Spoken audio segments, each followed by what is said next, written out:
अस्सलाम वालेकुम। उम्मीद है आप सब दोस्त खैरियत से होंगे।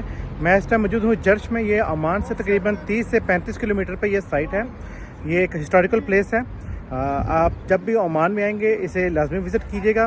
मैंने इसके गूगल पे कुछ पिक्चर देखी, रिव्यूज़ देखे, तो मुझे ये बहुत अच्छा लगा क्योंकि मुझे हिस्टोरिकल प्लेसेस जो हैं वो विज़िट करने का शौक़ है। तो आप मेरे पीछे इसका व्यू देखें।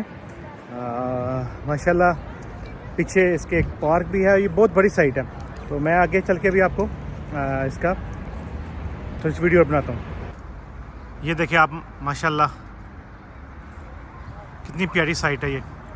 और ये रोमन के टाइम की ये बनी हुई बिल्डिंग है जिसकी तारीख़ बहुत पुरानी है। आप देख सकते हैं कि कितनी नफासत के साथ इस पर काम किया गया और ये आज भी अपनी बेहतरीन हालत में मौजूद है। यानी कि ये दीन इस्लाम और क्रिश्चियन दीन से